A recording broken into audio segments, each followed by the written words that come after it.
Hey everyone, Pastor Pete here. Just wanted to share a little bit of encouragement as we step into the fall season. I read an article this week called Five Reasons to Be All In at Church. And it was written by this guy, Tom Rainier, who's sort of the church research guy for the past 40 years. And, he and the organization that he started, they really know their stuff. They really know the American church. They've done so much research.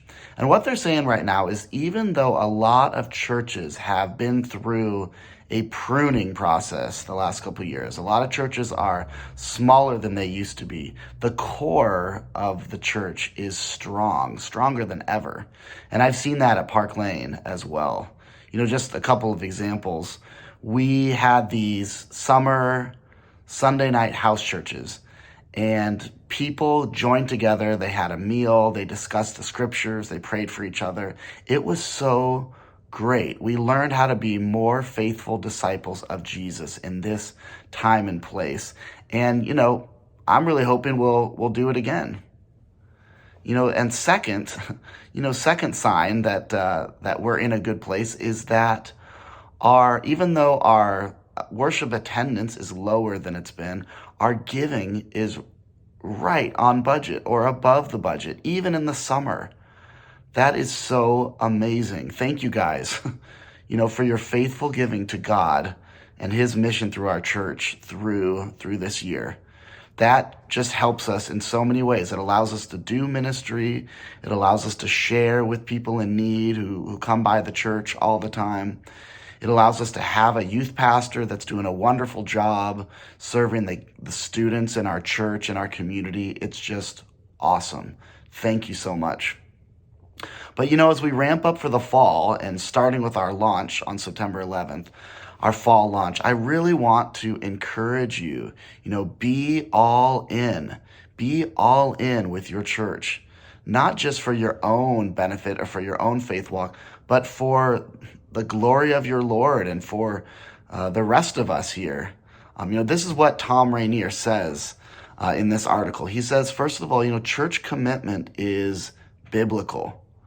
From Acts chapter 2 until Revelation 3, the New Testament all happens within the context of the local church. He says that simply stated, you cannot be joyfully obedient to Christ with nominal or no commitment to a church. Second, he says church commitment means fellowship. It means relationship. Church is not a solo act. None of us are lone rangers. We need each other to thrive. And it's not just seeing each other once on a Sunday morning. That's the starting point. It's doing life together. It's building those relationships through thick and thin. I see so much of that at our church. Sunday morning is the entry point to those kinds of relationships.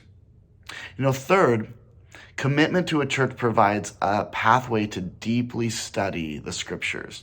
They found that growing Christians do three things. First of all, they have a personal time with the Lord every day where they read the Bible.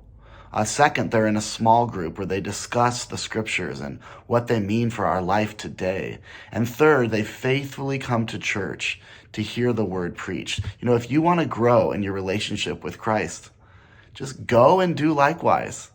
Do these things and see what God does in your life.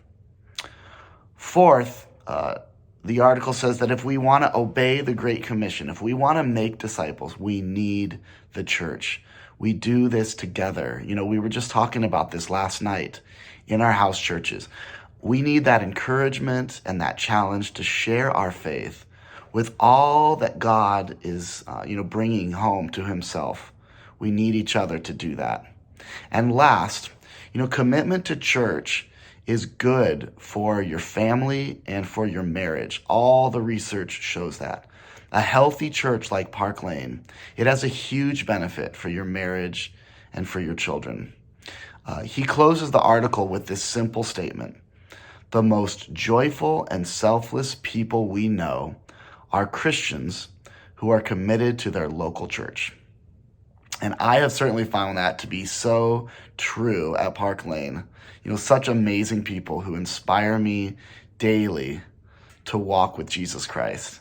And I want to challenge you, just to close out, I want to challenge you to bring a friend and to join us for Sunday school at 9:30 on September 11th, followed by worship at 11. That morning, we're going to get to hear from around a dozen folks who have joined up with our church the last couple of years. They're going to be sharing their faith story and making profession of faith. And we'll get to hear that, coming out of this hard season, how God moved in their life. So I just encourage you to join us for that and to see what God does, through that. I will see you soon. God bless.